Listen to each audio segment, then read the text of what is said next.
Greetings, this is Vish Krishnan.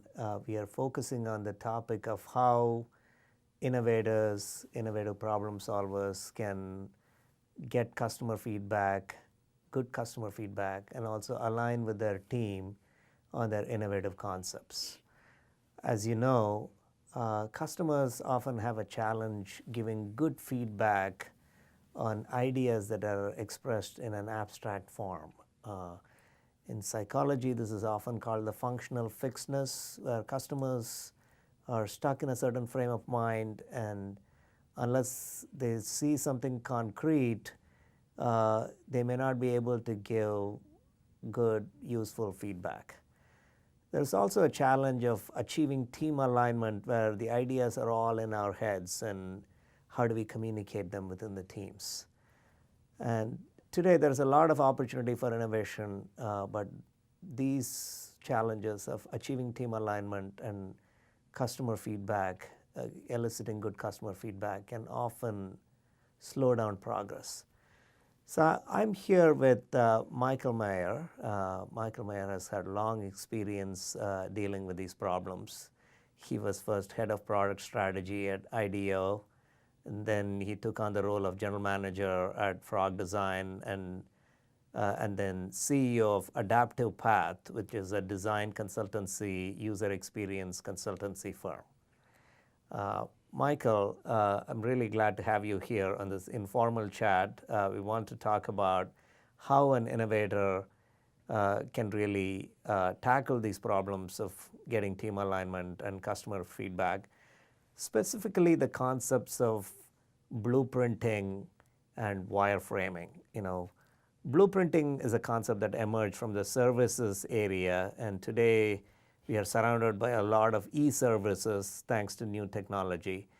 And wireframing is a term that is catching up quite a bit in the last decade, with the need to lay out, your websites and mobile sites more clearly. So tell us a little bit about how these two interact, blueprinting and wireframing, Michael. Absolutely, and thank you for the invitation, Vish. I'm very happy to be here. So I'm really glad that you started off this conversation by putting it into the context of starting out with a service blueprint. Because really, service blueprinting, or the customer journey map, and wireframing are both important elements of the process to get to a well-designed experience and a well-designed user interface.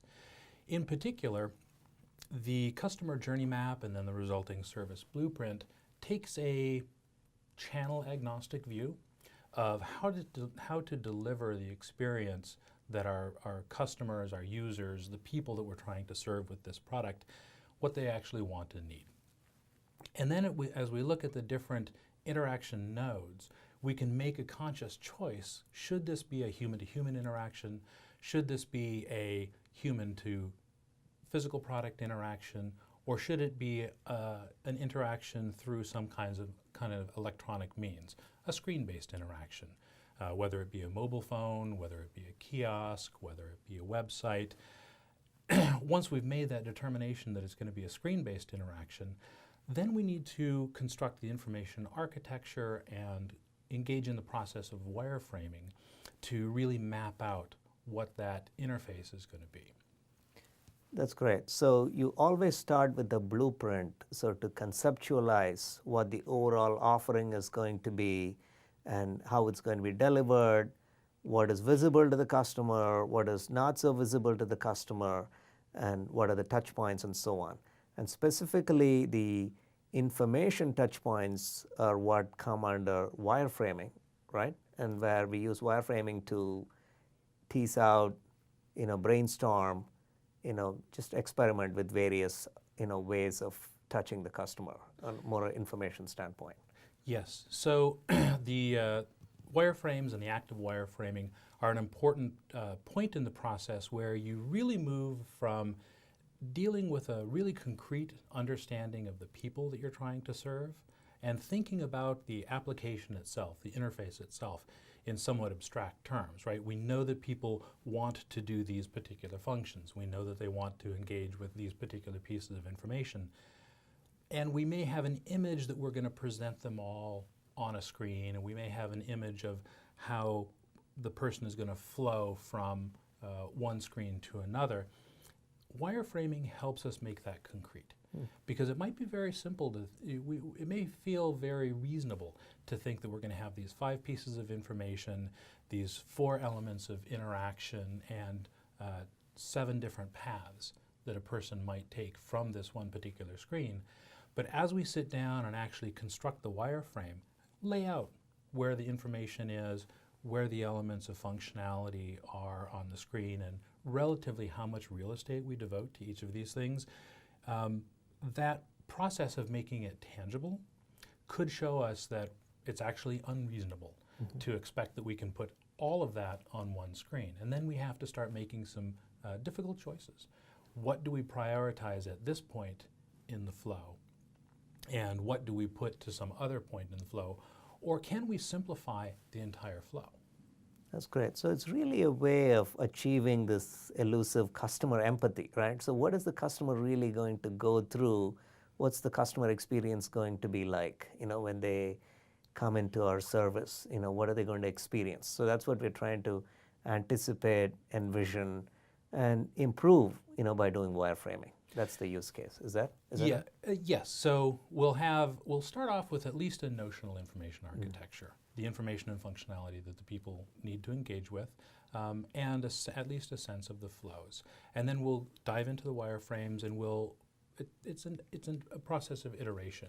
We'll work out the two simultaneously.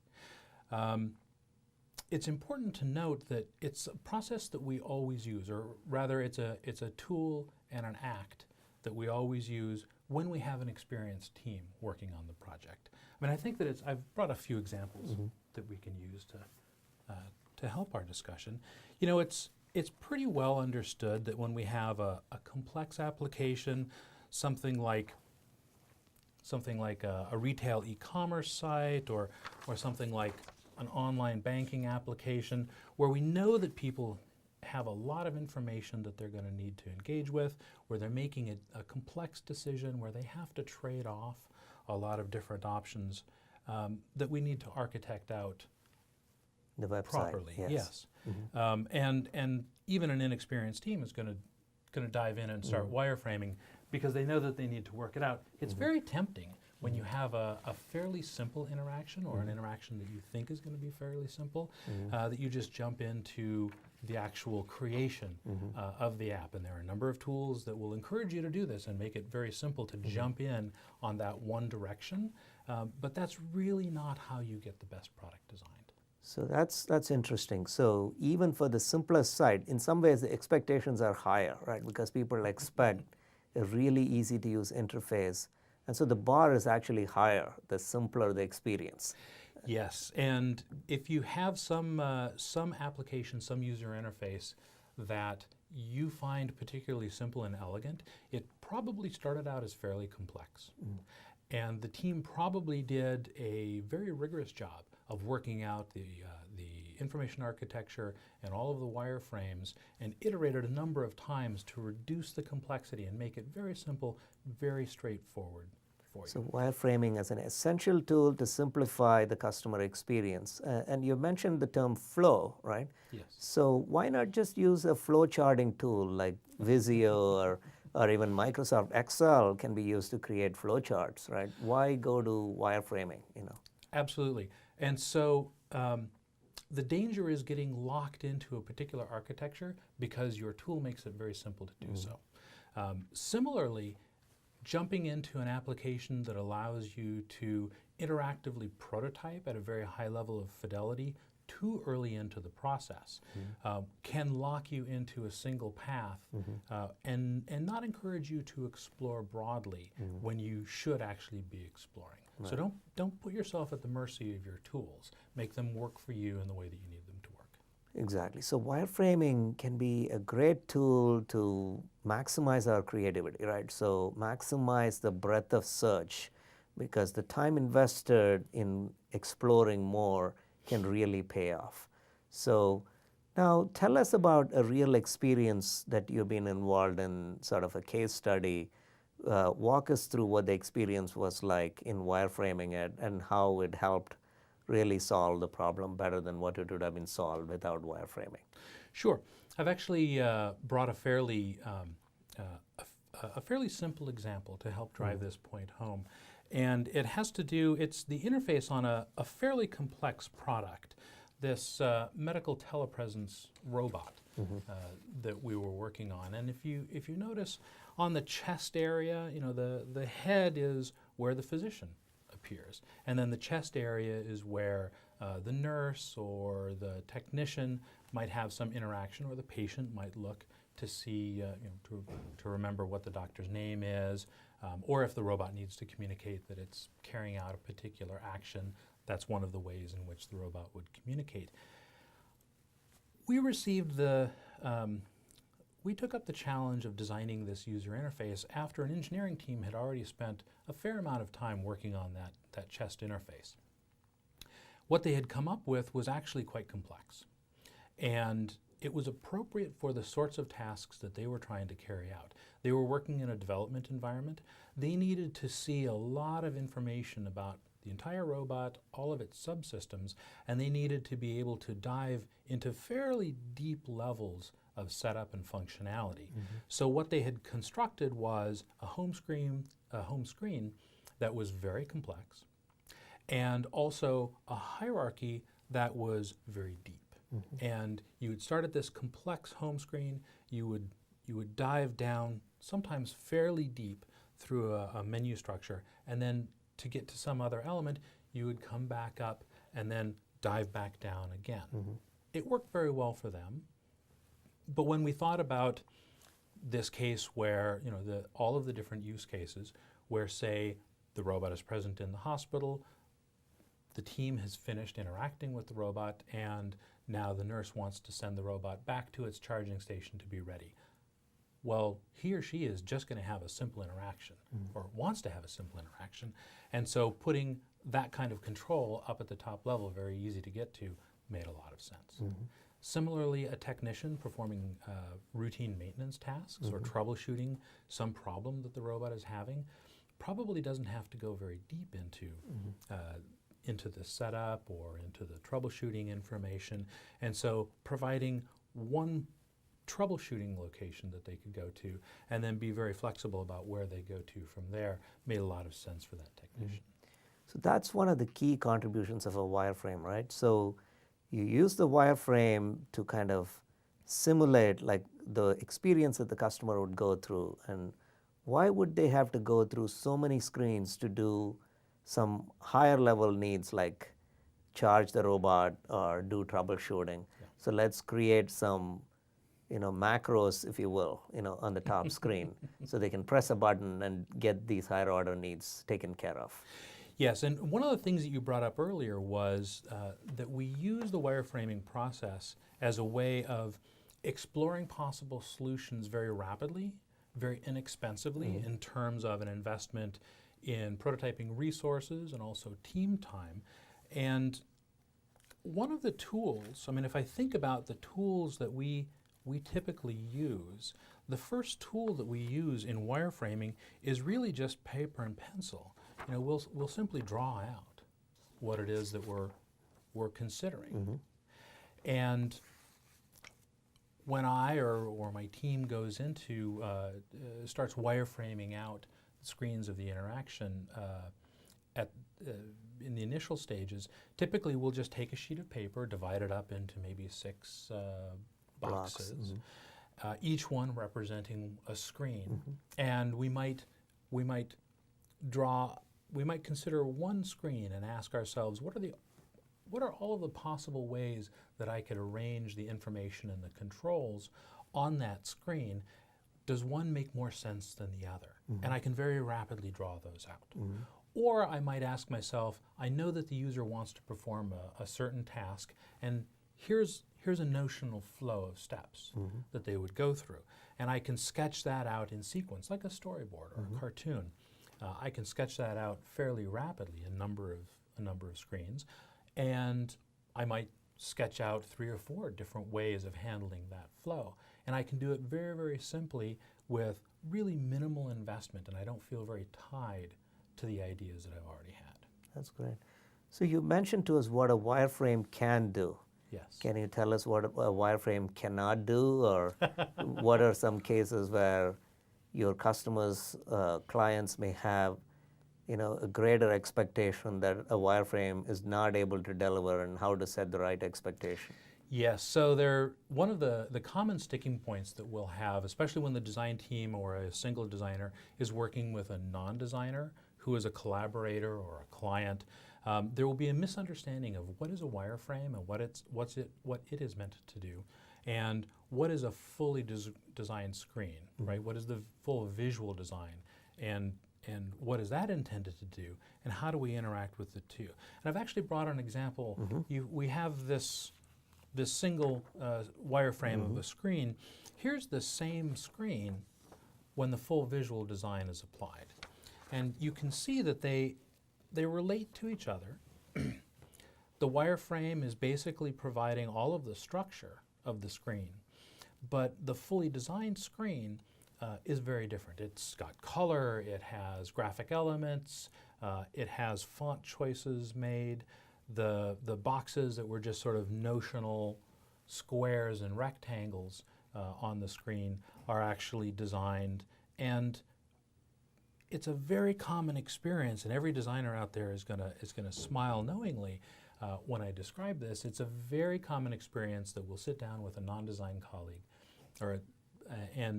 and talk through the wireframes and the flows, and we'll think, okay, we're going to have a really great discussion of how well this works, where we can improve this, and then there's this moment of silence, and the first response is something along the lines of, I know we said we wanted to be very elegant and like Apple, but this is really Minimalist. plain. Yeah, and then it becomes very clear that the expectation wasn't clearly communicated, that these were just wireframes, and what we're really talking about here is kind of the skeleton of the interface. Yeah, exactly. So wireframe is a prototyping tool. It's also a communication tool, but like any prototype, it has more than one function. Quite simply, we can think of it as form, fit, and function. And what you have communicated is the wireframe doesn't give the full form of the eventual offering. It's more of the fit. How do different things, how does the different information provided fit with each other? How do they flow? Fit and flow, maybe you might say. How do you turn a wireframe into a functional prototype? So there's some great tools for doing that. Typically, we'll start off with just the paper and pencil wireframes. Oftentimes, I like to use yellow stickies, or maybe take the wireframes that I had drawn earlier and just cut them up and stick them up onto a wall. And I can see pretty quickly, does this flow actually make sense? Does this hierarchy actually make sense? And I can rearrange things, and I can talk through it with myself and with other members of the team, and we can see what makes sense and what doesn't, and we can iterate very rapidly. Now, it's difficult for a user, a person, to give us feedback on that. So what we need to give them is something that's a little bit more tangible, because as you pointed out, the research shows in the various fields that people have difficulty engaging with these sort of imaginary concepts. In the field of design research, it's a very well established principle that people are very, very good at reacting to something that we show them, and very, very poor at imagining a solution that we describe to them. So we want to get tangible. There's a tool that I very much like to use called POP, Prototyping on Paper. It's an iOS app, and I guess I should remind everybody that we are in mid-2016, so that's my current favorite. Yes. It's a very simple app to use. You simply draw out the wireframes on paper, and then you photograph it with your smartphone. And then you can create action areas and links. You can associate transitions and other elements of functionality with those particular areas and then collate it all, and it's basically an app. It's a working app. You can get customer feedback. You can get feedback. It doesn't connect to data sources Right. and all of those sorts of things. It doesn't have the visual design applied. But you can ask the person, does this make sense? What's working for you and what's not working for you? Very simple, very cheap, very fast to create, very easy to get good, tangible, concrete feedback. Very good. So that's been a great conversation. So we've talked about how do you get customer feedback, how do you do fast prototyping, how do you align with the team, and start with a blueprint and go to wireframe. Wireframing is a prototyping tool. Prototypes serve multiple functions: form, flow, function, 3 Fs, and maybe fit in some cases with product prototypes. And wireframes definitely serve the flow aspect of it, how information flows from one part of the area of the customer experience screen to another. So give wireframe a try, and let's thank Michael Meyer for joining us. Thanks, Michael. Thank you, Vish.